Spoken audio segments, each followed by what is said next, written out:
Hello नमस्कार, welcome to AK organic. तो आज जिस टॉपिक के बारे में हम बात करने वाले हैं वो है कार्बीन्स। कार्बीन्स जो है बहुत ही इंपॉर्टेंट रिएक्शन इंटरमीडिएट है। तो आज हम क्या करेंगे, कैसे इसको डिफाइन करते हैं, इसकी डेफिनेशन के बारे में, कैसे इसकी फॉर्मेशन होती है या फिर जनरेशन होती है, कितने टाइप्स के कार्बीन होते हैं, ऑर्बिटल स्ट्रक्चर इसकी क्या होती है, एंड देन हम बात करेंगे इसकी स्टेबिलिटी के बारे में। तो सबसे पहले बात करते हैं कि कैसे हम इसे डिफाइन करेंगे। यहाँ मैंने मिथाइलिन का एग्जाम्पल लिया है, तो मैं इसे ओपन करके लिखता हूं। Carbon is bonded with 2 atoms with 2 electrons. हम कैसे डिफाइन करते हैं कार्बन्स को? न्यूट्रल स्पीशीज क्या है? न्यूट्रल डाइवेलेंट, 2 एटम से जो है कनेक्टेड है।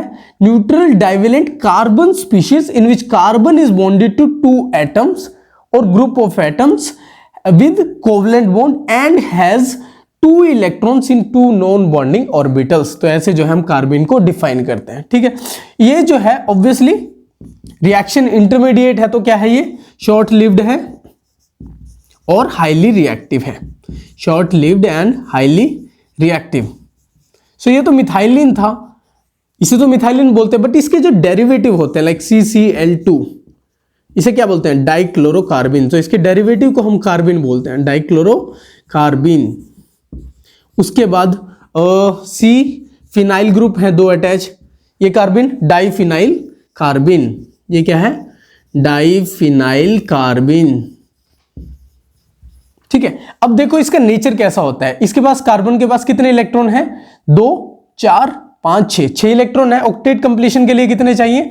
8 चाहिए, 8 इलेक्ट्रॉन चाहिए। सो यानी 2 इलेक्ट्रॉन डेफिशिएंट है ये कार्बन स्पीशीज। इस वजह से जो कार्बीन्स है वो लुईस एसिड की तरह बिहेव करती हैं। लुईस एसिड्स और इलेक्ट्रोफाइल्स की तरह ये बिहेव करती हैं, इलेक्ट्रोफाइल्स की तरह बिहेव करते हैं। तो ऐसे हम जो है कार्बीन्स को डिफाइन करते हैं। अब बात करते हैं कार्बीन्स की फॉर्मेशन की। देखो फर्स्ट मेथड क्या है?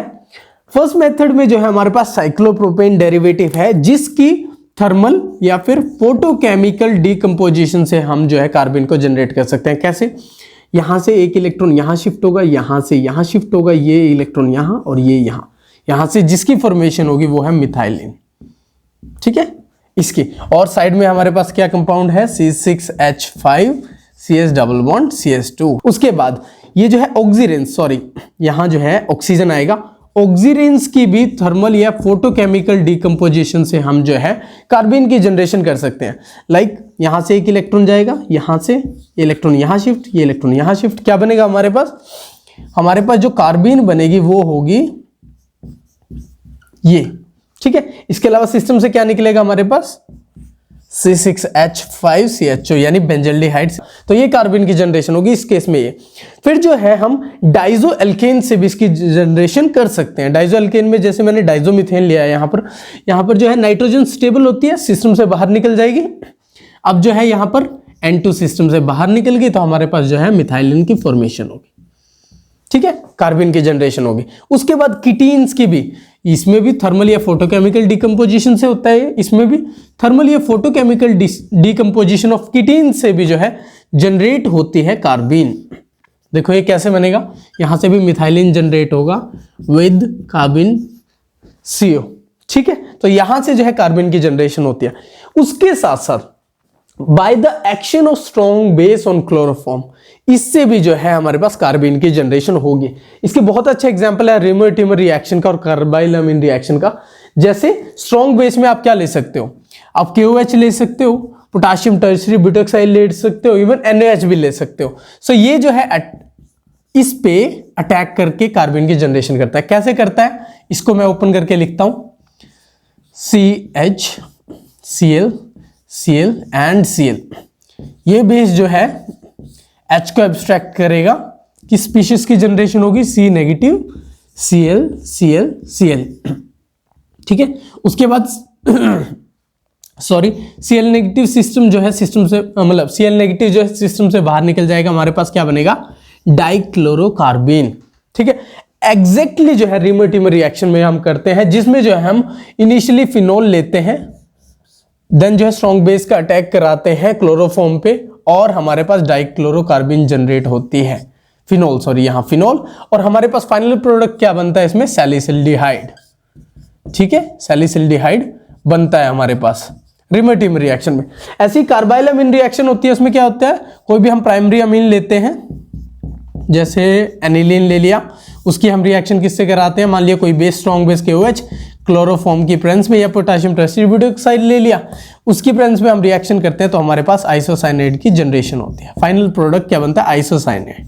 इसे आप ऐसे भी दिखा सकते हो, ठीक है, या फिर इसे जो है आप कोऑर्डिनेट बॉन्ड से भी दिखा सकते हो, जिसकी फुल स्मेल होती है। सो ये जो है कार्बाइल अमीन रिएक्शन का जो है एग्जांपल है, और ये रिमोट इमिन रिएक्शन का। तो ऐसे जो है हम कार्बिन को जनरेट कर सकते हैं। अब हम बात करते हैं कि कार्बिन्स कितनी तरह की होती है, यानी टाइप्स कितने होते हैं और उनकी स्ट्रक्चर क्या होती है। देखो जो कार्बिन्स है वो दो तरह की होती है, सिंगलेट कार्बिन्स और ट्रिपलेट कार्बिन्स, ठीक है।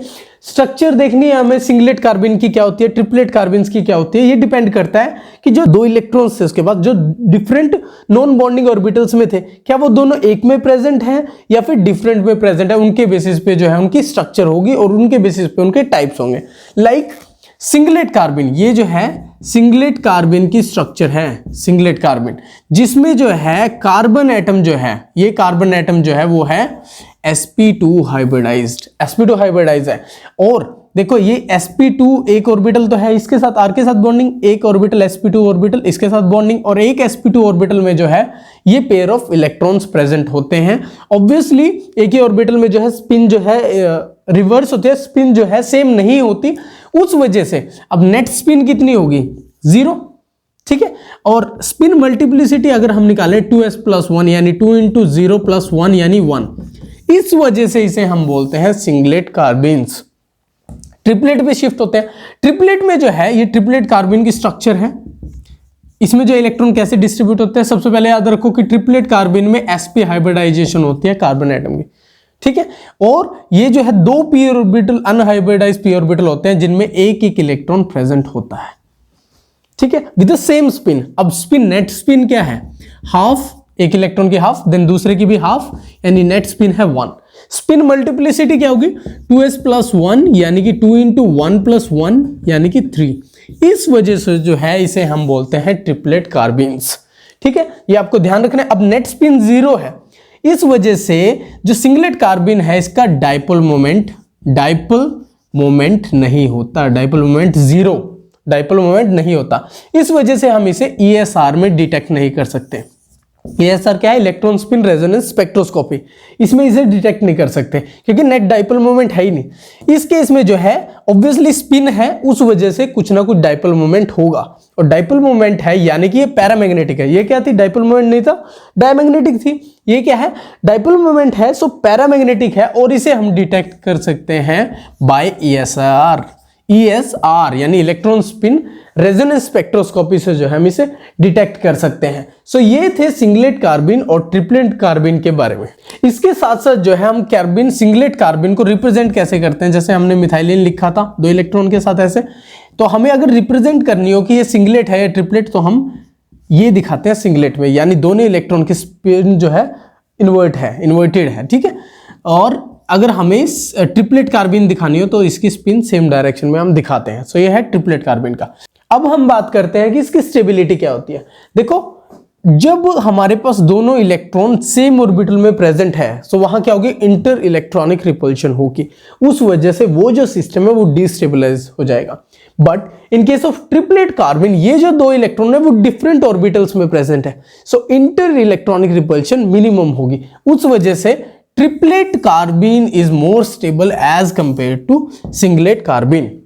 एक और चीज याद रखें कि जब भी देखो मिथाइलिन हमारे पास है, इस कार्बिन का केस है, लेकिन जब भी इसके साथ हमारे पास कोई भी 2 एटम ऐसे लगे हों या ग्रुप ऑफ एटम्स लगे हों जो कि रेजोनेंस का फिनोमेना शो कर सकते हैं, सो वो कंपैरेटिव मतलब मिथाइलिन के कंपैरिजन में ज्यादा स्टेबल होगी कार्बिन। कैसे, ये सॉरी यहां पर जो है ये कार्बिन है हमारे पास, ये कार्बिन है, कौन सी ज्यादा स्टेबल होगी, ये ज्यादा स्टेबल होगी। रीजन, यहां पर जो है रेजोनेंस होगा। रेजोनेटिंग स्ट्रक्चर कैसे बनाएंगे इसकी हम, NH2 positive double bond C, 2 electron है, नेगेटिव चार्ज भी आया एट द सेम टाइम, ये जो है ऐसे हम ड्रॉ करेंगे। नेक्स्ट कैसे ड्रॉ करेंगे, 2 इलेक्ट्रॉन है, ये इलेक्ट्रॉन यहां जाएंगे, ये यहां जाएंगे। नेक्स्ट इक्विवेलेंट रेजोनेटिंग स्ट्रक्चर जो बनेगी वो बनेगी ये, ठीक है जी। तो इन सब चीजों के बारे में आपको पता होना चाहिए। तो आज हमने पढ़ा कार्बीन्स के बारे में। अगर आपको कोई भी क्वेरी हो तो आप कमेंट करके पूछ सकते हो। अगर आपको वीडियो इन्फॉर्मेटिव लग रही है तो लाइक, शेयर और सब्सक्राइब जो है आप AK ऑर्गेनिक को कर सकते हैं। तो मैं आपसे मिलता हूं नेक्स्ट वीडियो में, तब तक के लिए बी हैप्पी, कीप स्माइलिंग।